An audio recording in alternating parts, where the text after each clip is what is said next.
Hello students, जय जगन्नाथ। तुम आमर ये आरटीएम एजुकेशन क्लासेस को स्वागत। तो पिला माने आज आम तुम एसए2 एग्जाम जो दरकार लाइफ साइंस रो इम्पोर्टेंट क्वेश्चन गुड़िक आलोचना करवा, जार पाठर नाम कौन, गोटे अध्याय जनन पाठर। तो किछि दिन तले एक वीडियो रे तुम एक प्रश्न तैयारी करा जायतिला, इम्पोर्टेंट प्रश्न सबु चैप्टर रो लाइफ साइंस रो। तेबे से चैप्टर रो जो सबुजाक रहिला कौन कौन इम्पोर्टेंट प्रश्न तार आंसर गुड़िक डिस्कसन करवा। तेबे देख प्रथम प्रश्न कौन देला, समविभाजन न्यष्टि विभाजन विभिन्न अवस्था वर्णना कर। जो समविभाजन रहा तार मुख्यतः कौन विभाजन होची, न्यष्टि विभाजन होची। से समविभाजन हो किंबा अर्ध विभाजन हो। तेबे प्रथमे देख किछि जानि नेबा, जीवकोशर समविभाजन बा सूत्रायन साधारणतः दुईटी पर्यायर होची। गोटे है न्यष्टि विभाजन हम आउ ता सहित कोशरस विभाजन हम। न्यष्टि विभाजन चारोटी अवस्था रही है, आद्यावस्था, मध्यावस्था, उत्तरावस्था, अंतिम अवस्था। से समविभाजन हो कि अर्ध विभाजन हो, ये दुईटी क्षेत्र में चारिटा विभाजन देखा जाउची, आद्यावस्था, मध्यावस्था, उत्तरावस्था, अंतिम अवस्था।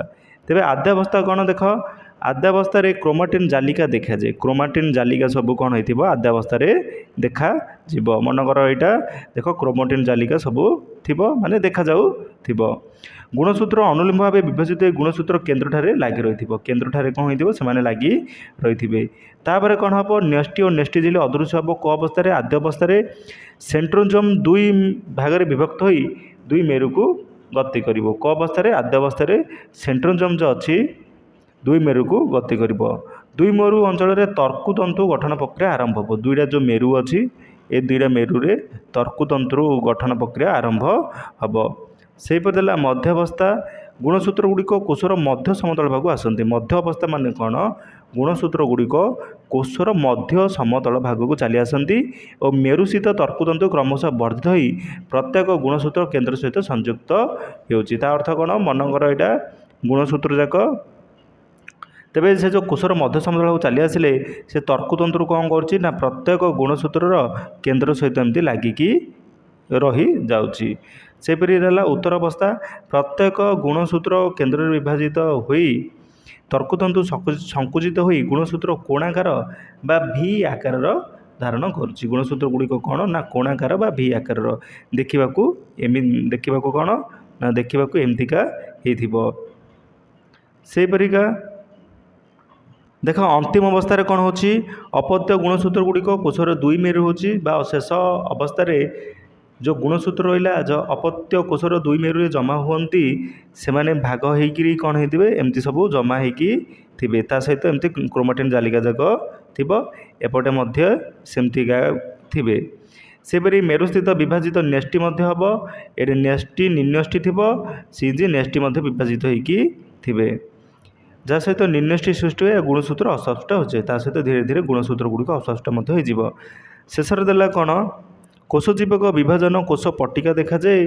कोशजीवक दुई भाग में विभक्त होती, तापर अपत्य कोश सृष्टि हो जोटा कि अलग अलग शेष यहाँ तैयारी हो।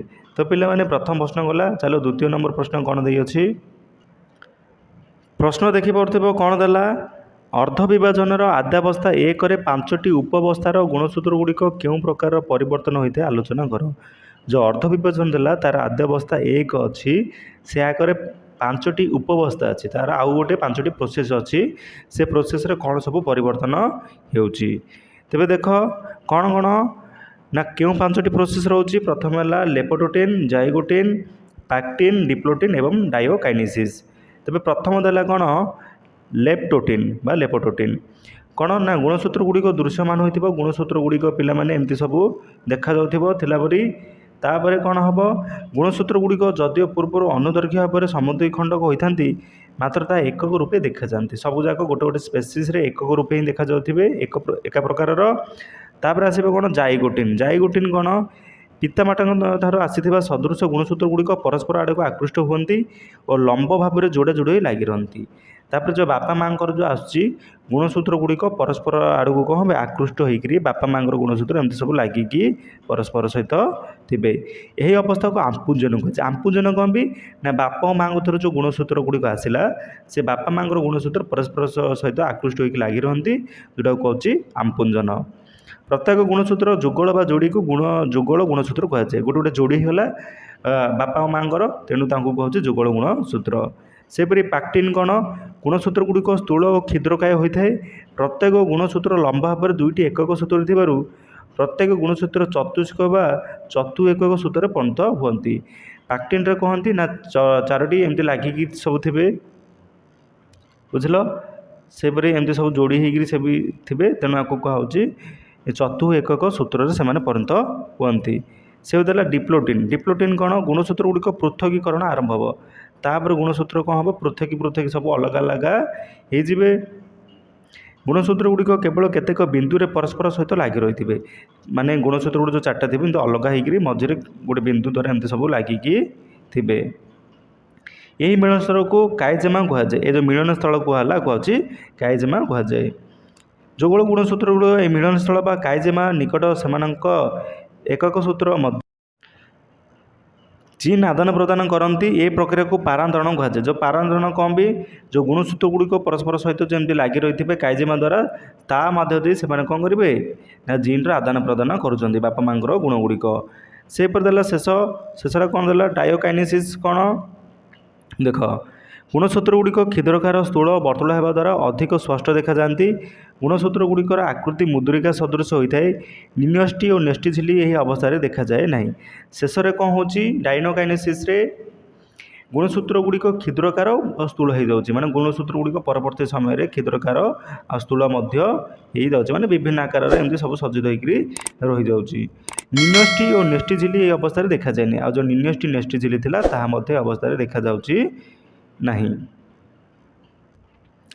तो पे देख 3 नंबर प्रश्न कौन था अंगीय जनन कौन यार विभिन्न उपाय गुड़िक कौन अंगीय जनन कौन जानी तेज क्यों प्रक्रिया सब अंगीय जनन हो चलो देखा। देख प्रथम कौन देला पत्र बा मूल बा कांडरे कौन से अंशर उद्भिद जात हेले या अंगीय जनन कहुए। अंगीय जनन कौन साधारणतः यह वृक्ष बा उद्भिद क्षेत्र में देखा जाए कौ अंशर पत्र हो कि मूल हो कि कांडर हो ए अंशर जदि हम कहूँ अंगीय जनन कारण तार किसी अंगरू से जन्मित है। यार 3टी उपाय अच्छी गोटे है विखंडन छेदन कलमीकरण 3टी उपाय अच्छी कौन कौन विखंडन छेद कलमीकरण। द्वितीय नंबर बिट कहला केतेक अपुष्पक उद्भिद थालस विखंडित हो प्रत्येक अंश गोटे गोटे संपूर्ण उद्भिद परिणत होपार देखा जाए यही प्रकार विखंडन कहुए। अपुष्पक उद्भिद सपुष्पक उद्भिद देखी अपुष्प माने पुष्प नथिबो तार कौन थे गोटे गोटे थालस एमती गोटे थड़ी होकर से माने थे से गोटे गोटे उद्भिद देखा जाऊँगी जहाँ उदाहरण है स्पाइरोगारा पर किसी शैवाल निम्न जातिर शैवाल मान गछ माने प्रक्रिया देखा जाऊँगी। तापर है बाक्स गछ बा मनी प्लांटर गछ को काटी छोट छोट कर माटी पोतीदेले किसी दिन पर से नूतन गछ सृष्टि हुए यहाँ छेदन कहुए। तापर कौन देला ना बाक्स गछ देखी एमती सब बक्स भितर लग जाए ना तो मनी प्लांट देखी जोटा कि पानी रे बोतल भितर रखे पानी रे माटी रे रखिले से होची तेरे से जो होची सेटा छेदन करदे तार किसी अंश को काटिकी रखीदे सेमती गछ नुआ तैयारी हो जाऊँगी। तापर देला कलमीकरण पद्धति एक तरुण गचर अग्रभाग काटी दि जाए सेठार अन्य एक गचर कटा डाल बा कलमी को बांधि दि जाए यही बंधा स्थान में अल्प अल्प पानी दे ओदा रखिले किसी दिन पर जोड़ी नूतन गछ सृष्टि होता है। कलमीकरण कौन पे ना 2टा प्रजाति पे मिसाऊँगी मन गोटे 2टा गोलाप गछ अच्छी गोटे गोलापर कौन अच्छी हलदिया आ गोटे गोलापर अच्छी गोलापी फुल तेरे गोटे गचर जदि से प्रक्रिया को आम जदि एकाधर करने चाहूँगे तेज कलमीकरण प्रक्रिया 2टा उद्भिद को मिसई गोटे नूतन उद्भिद तैयारी कराऊँगी। कलमीकरण विभिन्न उपाय होता है डाली कलमी गुटी कलमी डाली कलमी हो सहित गुटी कलमी हो 2टा अलग अलग प्रोसेस किंतु कलमीकरण गोटे गोटे एग्जाम्पल एगुड़िक आसब। देख तापर अंगीय जनन सरला तापर देख एमिबार बहु विभाजन प्रक्रिया वर्णना कर जो एमिबार जो मध्य जनन प्रक्रिया अच्छी जानी एमिबा एक एककोशी प्राणी तेरे तार बहु विभाजन प्रक्रिया केमती होची चित्र अनावश्यक। देख प्रथम देला कौन खरा दिने एमिबा रोवा पोखरी गाड़िया पानी सुखीगले अत्यधिक थंडा जो बरफ हो गले एमिबा कूटपात गुड़िक प्रत्याहार कर निज शरीर चारिपटे 3 सर विशिष्ट कठिन आवरण बा कोशिका तैयारी करी से रहे। କ'ଣ ଦେଲା, ଖରା ଦିନ ହେଉ କିମ୍ବା ଶୀତ ଦିନ ହେଉ, ଯଦି ଅଧିକ ବରଫ ହେଲା ନହେଲେ ତ ଅଧିକ ଗରମ ଯଦି ହେଲା, ସେ କ'ଣ କରୁଛି ନିଜ କୂଟପାଦ ଗୁଡ଼ିକ ପ୍ରତ୍ୟାହାର ବା ଛାଡ଼ି ଦେଇକରି ନିଜ ଶରୀର ଚାରିପଟେ କ'ଣ କରୁଛି, ଏମିତି ସବୁ 3ଟା ସ୍ତର ବିଶିଷ୍ଟ ଗୋଟେ କଠିନ ଆବରଣ ସେ ସୃଷ୍ଟି କରିକି ସେ ଭିତରେ ସେ ରହୁଛି। ଏହି ସମୟରେ ତା'ର ଚୟାପଚୟ ହ୍ରାସ ପାଏ। ବାରମ୍ବାର ନେଷ୍ଟି ବିଭାଜନ ଦ୍ୱାରା ଏମିବା ଶରୀରରେ 500ରୁ 600 ଛୋଟ ନେଷ୍ଟି ତିଆରି ହେଉଛି। ତେଣୁ ସେ ସମୟରେ କ'ଣ କରିବ, ସେ ଖାଲି ନେଷ୍ଟି ବିଭାଜନ କରିବ ନିଜ ଶରୀରର ସନ୍ତୁଳନ ବଜାୟ ରଖିବାକୁ, ଯାହାଫଳରେ 500ରୁ 600ଟି ଛୋଟ ନେଷ୍ଟି ତିଆରି ହେବ। ପ୍ରତ୍ୟେକ ନେଷ୍ଟି କିଛି ପରିମାଣରେ କୋଷଜୀବକ ଦ୍ୱାରା ଆବୃତ ହୋଇ ରହିଥାଏ। ଏପରି ଭାବରେ ସ୍ପଷ୍ଟ ଅପତ୍ୟ ଗୁଡ଼ିକୁ କୁନି ଏମିବା କୁହାଯାଏ। ତାପରେ ଯେଉଁ ସେ ପ୍ରୋସେସରୁ ଯେଉଁ ତିଆରି ହେବେ ଯେଉଁ ଏମିବା ଯାକ ତାକୁ କହୁଛି କୁନି ଏମିବା ବା ଏମିବୁଲା। କେତେଟା ନା 500ରୁ 6ଟା ଯେଉଁ ନେଷ୍ଟି ବିଭାଜନ କରିବା ଦ୍ୱାରା ଯେଉଁ କୁନି ଏମିବା ତିଆରି ହେଉଛି ତାକୁ କହୁଛି ଏମିବୁଲା। ଆଇଭି ବର୍ଷା ଦିନେ ଆଗମନରେ ପରିସ୍ଥିତି ଅନୁକୂଳ ହେଲେ ଏହି କଠିନ ଆବରଣ ଜଳ ସଂସାର ଆସି ଫାଟିଯାଏ। ଯେଉଁ 3 ସ୍ତର ବିଶିଷ୍ଟ ଯେଉଁ ଆବରଣ ଗୁଡ଼ିକ ଥିବ ସେଇଟା ବର୍ଷା ଦିନେ କ'ଣ ହେଉଛି, ଫାଟିଯାଉଛି। କୋଷ୍ଠିକା ଭିତରେ ଥିବା କୁନିବେମାନେ ବାହାରକୁ ଚାଲି ଆସନ୍ତି। ତେବେ ବର୍ଷା ହେଲେ ସେମାନେ କ'ଣ ହେଉଛି, ବର୍ଷା ପାଣିରେ ବିଭିନ୍ନ ନଦୀ ନାଳରେ ଏସବୁ କ୍ଷେତ୍ରରେ ସେମାନେ ଭାସି ଭାସି ଯାଇକି ସେଠାରେ ପହଞ୍ଚି ଯାଆନ୍ତି। ପରେ ସେମାନଙ୍କ ଶରୀରର କୂଟପାଦ ସୃଷ୍ଟି ହୁଏ। ତାପରେ ସେମାନଙ୍କର ମଧ୍ୟ ତିଆରି ହୁଏ କୁନି ଏମିବା ବା ଏମିବୁଲାମାନଙ୍କର। ସେମାନେ ପରିବେଶକୁ ଖାଦ୍ୟ ଗ୍ରହଣ କରି ସାଧାରଣ ଜୀବନଯାପନ କରନ୍ତି। ଏମିବାର ଏହି ପ୍ରକ୍ରିୟା ବହୁ ବିଭାଜନ ଜନନକୁ ସ୍ପୋରୁଲେସନ୍ କୁହାଯାଏ।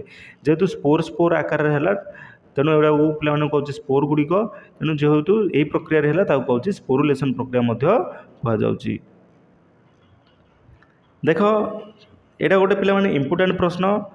ଦେଖ କ'ଣ ଦେଲା ପ୍ରଶ୍ନ, ଶୁକ୍ରାଣୁ ଜନନର ବିଭିନ୍ନ ପ୍ରାବସ୍ଥା ଗୁଡ଼ିକ ଆଲୋଚନା କର। ଯେଉଁ 2ଟା ଜନନ ଅଛି, ଶୁକ୍ରାଣୁ ଜନନ ଅଛି, ଡିମ୍ବାଣୁ ଜନନ ଅଛି, ତା'ର ବିଭିନ୍ନ ପ୍ରାବସ୍ଥା କ'ଣ ବା କେଉଁ ପ୍ରକ୍ରିୟାରେ ସେଇଟା ତିଆରି ହେଉଛି ତା'ର ଅବସ୍ଥା ଗୁଡ଼ିକ ବର୍ଣ୍ଣନା କରିବା।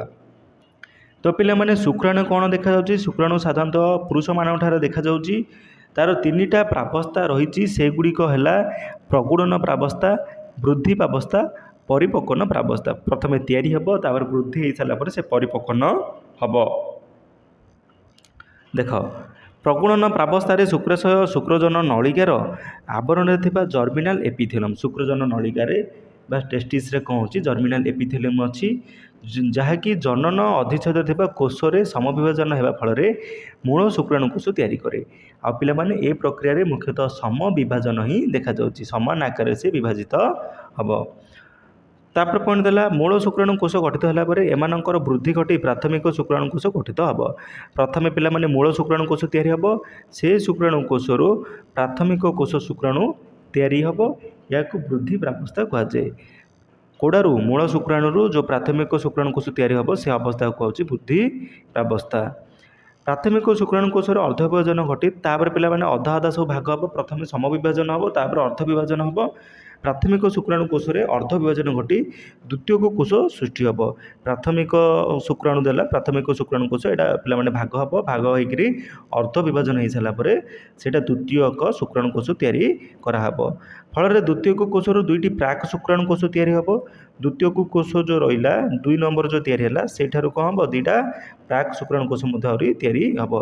ଏହାର ଗୁଣସୂତ୍ର ଗୁଡ଼ିକ 8 ଗୋଟି ରହିବ। ତା'ର ଗୁଣସୂତ୍ର କେତେ ରହିବ, 8ଟି ରହିବ। ଗତିହୀନ ପ୍ରାକ୍ ଶୁକ୍ରାଣୁ କୋଷରେ ବିଭିନ୍ନ ରକମର ପରିବର୍ତ୍ତନ ଓ ପରିବର୍ଦ୍ଧନ ହେବ, ଅର୍ଥାତ୍ ବିଭାଜନ ହେଲା ପରେ ତାହା ଏକ ଗତିଶୀଳ ଶୁକ୍ରାଣୁରେ ପରିହେବ। ତାପରେ ଗୋଟେ ପିଲାମାନେ ଚଳନ୍ତି ଶୁକ୍ରାଣୁ ତିଆରି ହେବ, ଯେଉଁଟାକି ଶୁକ୍ରାଣୁର ମୋସନରେ ସାହାଯ୍ୟ କରିବ। ପ୍ରାକ୍ ଶୁକ୍ରାଣୁ କୋଷରୁ ଶୁକ୍ରାଣୁ ହେବା ପର୍ଯ୍ୟନ୍ତ ସମସ୍ତ ପ୍ରକ୍ରିୟାକୁ ସ୍ପର୍ମୋଜେନେସିସ୍ କୁହାଯାଏ। ଯେଉଁ ପ୍ରାକ୍ ଶୁକ୍ରାଣୁ ଦେଲା ତା'ର ଯେଉଁ ପ୍ରୋସେସ୍ ଗୁଡ଼ିକ ରହିଲା ସେ ସବୁଯାକୁ କହୁଛି ସ୍ପର୍ମୋଜେନେସିସ୍।